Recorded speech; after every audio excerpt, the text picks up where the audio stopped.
और खबर ये है कि हॉर्मुज को लेकर के ट्रंप बड़ा बयान दे रहे हैं। हॉर्मुज स्ट्रेट खुल चुका है, डोनाल्ड ट्रंप की तरफ से कहा गया। हॉर्मुज से बहुत सारी नावें गुजर रही है, ये भी डोनाल्ड ट्रंप की तरफ से कहा गया। उन्होंने परसों ये पोस्ट किया था जिसमें उन्होंने कहा था कि हमने सारी माइंस हटा दी है, और अब वो ये कह रहे हैं कि हॉर्मुज स्ट्रेट खुल चुका है और हॉर्मुज से बहुत सारी नावें गुजरनी शुरू हो गई है। हालांकि ईरान इस दावे से लगातार इनकार करते हुए नजर आ रहा है, वो इसे नकार रहा है कि ऐसा कुछ भी नहीं है।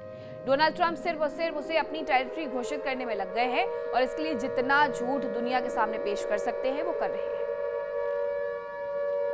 तो ये उनकी तरफ से बयान आया है। वो हर वक्त मीडिया से जब मुखातिब होते हैं कुछ ना कुछ ईरान के बारे में ऐसा बयान दे जाते हैं जिसके बाद उस पर चर्चाएं तेज हो जाती है। अब ईरान के खिलाफ राष्ट्रपति ट्रंप ने एक ऐलान भी कर दिया है कि ईरान के जो भी मददगार हैं हम उन पर भी कार्रवाई करेंगे। ईरान की मदद करने वाली संस्थाओं पर एक्शन लिया जाएगा। तेल तस्करी, स्वैप लाइन, कैश ट्रांसफर पर भी रोक लगे। तो डोनाल्ड ट्रंप ने यह भी सीधे सीधे बता दिया है कि अगर कोई ईरान के साथ खड़ा है, उसका साथ निभा रहा है, उसके साथ व्यापार कर रहा है, तो उसे भी अमेरिका के नाराजगी का शिकार होना पड़ेगा। उन संस्थाओं पर भी एक्शन लिया जाएगा जो ईरान के साथ कामकाज में लगी हुई है, व्यापार में लगी हुई है। तेल तस्करी हो, स्वैप लाइन हो, कैश ट्रांसफर हो, सब पर रोक लगा दो, डोनाल्ड ट्रंप ये कह रहे हैं। तो ये डोनाल्ड ट्रंप की तरफ से ईरान को लेकर के एक बड़ी घोषणा की गई है। लेकिन बात सीरिया और तुर्की की भी कर लेते हैं। वहां क्या चल रहा है? सीरिया में तुर्की की सेना पर तनाव बढ़ गया है। तुर्की की मौजूदगी पर इजराइल सख्त है और तुर्की की सेना होने पर नेतन्याहू ने चेतावनी दी। उन्होंने कहा कि तुर्की को पीछे हट जाना चाहिए। तुर्की को संदेश दिया था लेकिन उन्होंने सुना नहीं। संदेश नहीं माना तो बेहतर तरीके से समझाया जाएगा। אנחנו לא נסבול התבססות צבאית טורקית שיורדת דרומה, כי היא מאיימת עלינו. את זה העברנו באופן כללי. עכשיו אנחנו ראינו שיש כוונה של טורקיה להתבסס בשדה תעופה דרומית לקו שלה, קרוב לחלב, והעברנו מסר. איך אגדיר לך את המסר? Don't. המסר עבר? המסר עבר, אבל כנראה שלא שמעו אותו, אז דאגנו שיבינו אותו בצורה יותר טובה. अमेरिका और ईरान के बीच तनाव अब चरम पर है। इन सब के बीच में सामने आया है जो खबर, उसने दुनिया को टेंशन में डाल दिया है। आशंका यह है कि कहीं यह युद्ध परमाणु वॉर तक ना पहुंच जाए, क्योंकि अमेरिका के पास पहले से परमाणु हथियार हैं, जबकि ईरान की ओर से भी ऐसे संकेत मिल रहे हैं कि उसने परमाणु हथियार बना लिए हैं।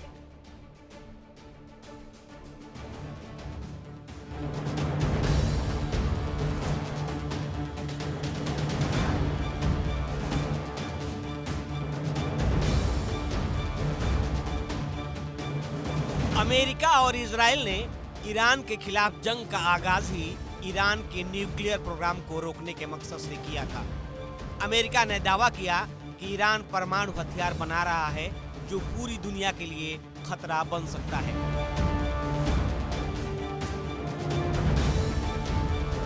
अट्ठाईस फरवरी 2026 को अमेरिका और इजराइल ने जंग का आगाज किया। तेहरान पर जबरदस्त एयर स्ट्राइक की गई। पहले ही बार में अयातुल्लाह अली खामेनेई के साथ ही कई टॉप कमांडर और नेता मार दिए गए। अमेरिका और इजराइल ने मिलकर ईरान के 12,000 से ज्यादा ठिकानों पर बमबारी की। ईरान के इंफ्रास्ट्रक्चर को भारी नुकसान पहुंचाया।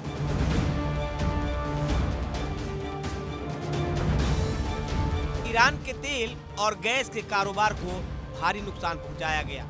अमेरिका और इजराइल ने ईरान के साउथ पार्स गैस फील्ड से लेकर खार्ग ऑयल फैसिलिटी तक बमबारी की।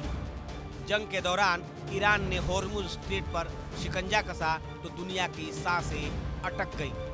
कई देशों की तेल और गैस की सप्लाई थम गई।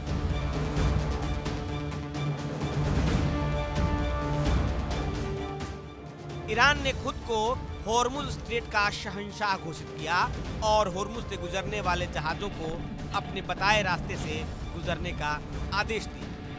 साथ ही आदेश नहीं मानने वाले जहाजों पर हमले भी किए गए, जिसके जवाब में अमेरिका ने भी ईरान के दक्षिणी इलाके में हॉर्मुज के पास हमले किए।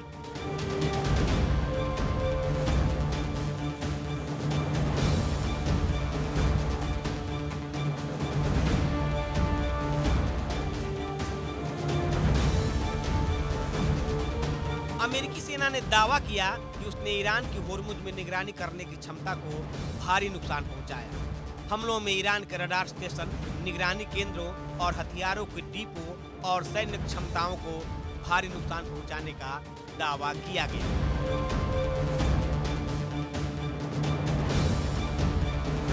मिडिल ईस्ट में पिछले करीब 6 महीने में अमेरिका, इजरायल और ईरान के बीच जबरदस्त जंग हुई।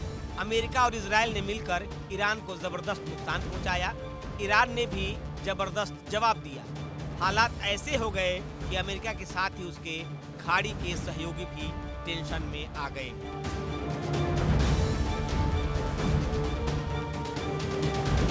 ईरानी मिसाइलों की मार खाड़ी में मौजूद अमेरिका के सैन्य बेस पर तो पड़ी ही, अरब देशों के अहम ठिकानों पर भी भारी अटैक किए गए, जिससे अरब देशों को भारी नुकसान हुआ। हालांकि करीब 40 दिन की जंग के बाद राष्ट्रपति ट्रंप ने सीज फायर का ऐलान कर दिया।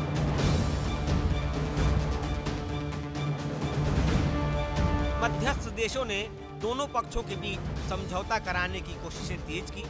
काफी जद्दोजहद के बाद दोनों पक्षों के बीच समझौता हुआ, जिसके बाद माना गया कि अब ये जंग खत्म हो जाएगी। लेकिन ये हो नहीं पाया और अब इस जंग को लेकर जो खबरें सामने आई हैं, उसने पूरी दुनिया के कान खड़े कर दिए हैं।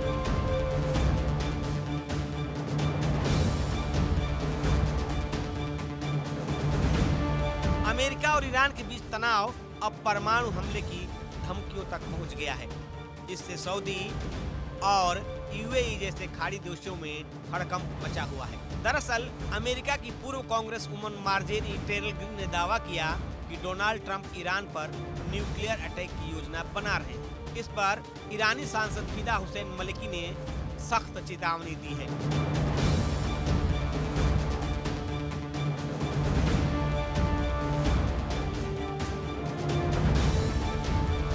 खबरों के मुताबिक अमेरिका की पूर्व congresswoman Marjorie Taylor Greene ने डोनाल्ड ट्रंप की न्यूक्लियर अटैक वाली प्लानिंग लीक कर दी थी। उन्होंने दावा किया था कि ट्रंप ईरान पर परमाणु हथियारों के इस्तेमाल पर विचार कर रहे हैं। इस बीच अब ईरान ने भी ऐसा ही ऐलान कर दिया है, जिसके बाद खाड़ी देशों में हड़कंप मच गया।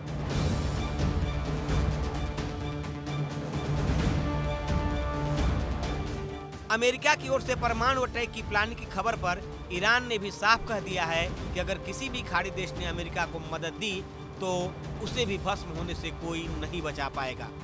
ईरानी संसद की राष्ट्रीय सुरक्षा और विदेश नीति के सदस्य फिदा हुसैन मलिकी ने एक इंटरव्यू में कहा कि अगर अमेरिका ने न्यूक्लियर अटैक किया तो उसका अंजाम बहुत बुरा होगा।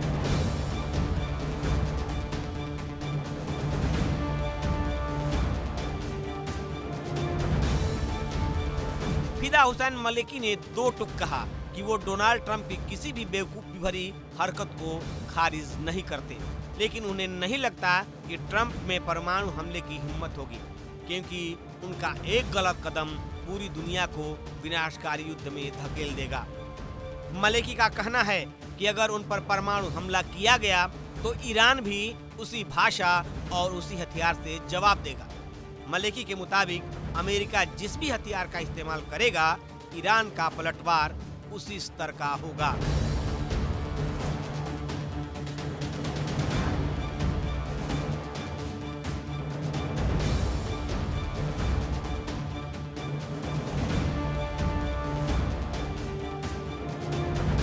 मलिकी के बयान के बाद ये कयास लगाए जा रहे हैं कि क्या ईरान ने परमाणु हथियार बना लिए हैं। हालांकि मलिकी ने खुलकर ये नहीं माना कि ईरान के पास इस समय परमाणु बम तैयार है या नहीं, लेकिन उनके इस बयान ने अमेरिका और उसके सहयोगियों की टेंशन जरूर बढ़ा दी है। मलिकी ने दावा किया कि ईरान के पास कई ऐसे खतरनाक और आधुनिक हथियार हैं जो अभी तक दुनिया के सामने आए ही नहीं हैं।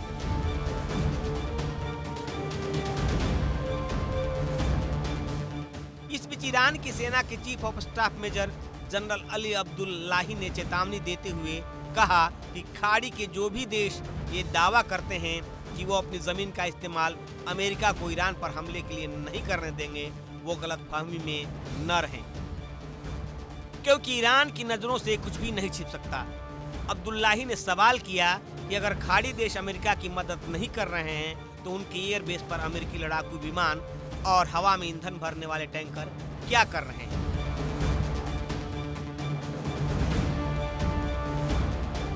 ईरान ने अब केवल अपना बचाव करने की बजाय आक्रामक रणनीति अपना ली। अन्य अगर अमेरिका परमाणु बम जैसा कदम उठाता है या खाड़ी देश अमेरिका की मदद करते हैं तो ये जंग केवल दो देशों के बीच नहीं रहेगी।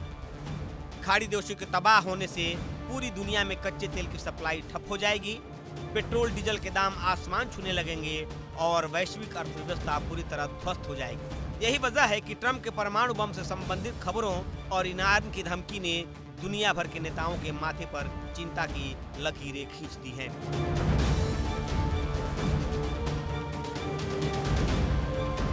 उधर राष्ट्रपति ट्रंप अब ईरान को आर्थिक रूप से तोड़ने का भी प्रयास कर रहे हैं।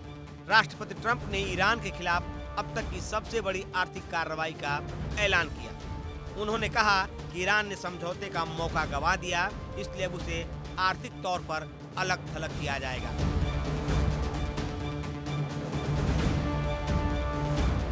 माना जा रहा है कि अमेरिका की नई कार्रवाई का सबसे बड़ा असर ईरान के तेल कारोबार और पैसे के लेन देन पर पड़ सकता है। ईरान की कमाई का बड़ा हिस्सा तेल बेचने से आता है। अगर दूसरे देश, बैंक और कंपनियां अमेरिकी कार्रवाई के डर से ईरान के साथ कारोबार कम करते हैं तो ईरान के लिए तेल बेचना और विदेशों से पैसा लेना मुश्किल हो सकता है। तेल की तस्करी और फर्जी कंपनियों पर कार्रवाई होने से ईरान के लिए छिपकर कारोबार करना और अमेरिकी कार्रवाई से बचना भी मुश्किल होगा।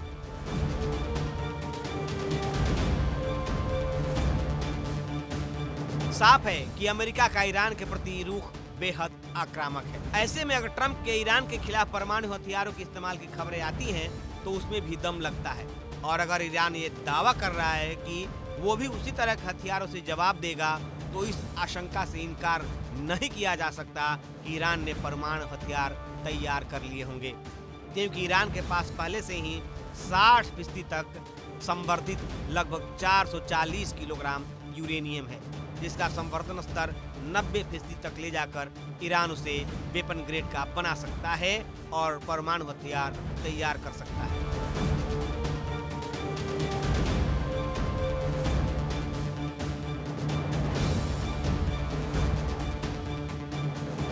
यानी खाड़ी की ये जंग अगर वैश्विक तबाही की नई इबारत लिख जाए तो कोई आश्चर्य नहीं होगा।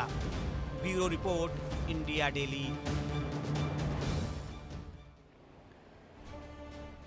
अंतर्राष्ट्रीय विश्लेषकों का मानना है कि ईरान ने यूरेनियम एनरिचमेंट का स्तर 90% तक पहुंचा दिया है। तकनीकी भाषा में 90% एनरिचमेंट का मतलब है वेब ग्रेड यूरेनियम, यानी ईरान अब परमाणु बम बनाने में महज एक कदम दूर है। अब जंग के बीच में परमाणु हथियार बनाने के करीब ईरान पहुंच चुका है सीधे सीधे, और इसीलिए माना यह जा रहा है कि दोनों राष्ट्रों के बीच में कभी भी परमाणु वॉर छिड़ सकती है। ईरान के पास 2025 में 440 किलो एनरिच्ड यूरेनियम था, जिसकी वजह से इस युद्ध की शुरुआत हुई। ईरान के पास करीब 60% एनरिच्ड यूरेनियम 2025 में था। उसका स्तर वो लगातार बढ़ाते जा रहे हैं। खुफिया रिपोर्ट्स में यह दावा है कि परमाणु हथियार बनाने के करीब ईरान पहुंच चुका है और उसने एनरिच्ड यूरेनियम को 90% तक 60 से 90% पहुंचा दिया है। और ये बहुत वक्त नहीं लेता है, 4 हफ्तों का वक्त लगता है इसे एनरिच्ड करने में 60 से 90% में। ईरान ने कहा था कि जंग के बीच हम दुनिया को सरप्राइज कर देंगे। ईरान ने परमाणु बम बना लिया तो यूएस मुंह दिखाने लायक नहीं रहेगा, क्योंकि इसी पूरे मुद्दे को लेकर के तो उन्होंने जंग छेड़ी थी। और जंग होते होते अगर उन्होंने एनरिच्ड यूरेनियम का स्तर बढ़ा दिया है तो अमेरिका क्या कहेगा। अमेरिका और यूरोपीय देश ईरान पर नया सैंक्शन लागू कर सकते हैं, ये जरूर माना जा रहा है। दुनिया की सुरक्षा व्यवस्था पर बड़ा असर भी पड़ सकता है, क्योंकि यही कहा गया था कि ईरान ने अगर परमाणु हथियार बना लिए तो ये दुनिया भर के लिए खतरनाक होने वाला है। देखिए इंडिया डेली 24/7 अब आपकी स्मार्ट टीवी पर। इंडिया डेली मौजूद है सभी डिजिटल प्लेटफॉर्म पर लाइव और लगातार। इंडिया डेली 24/7 हर दिन राष्ट्र को समर्पित।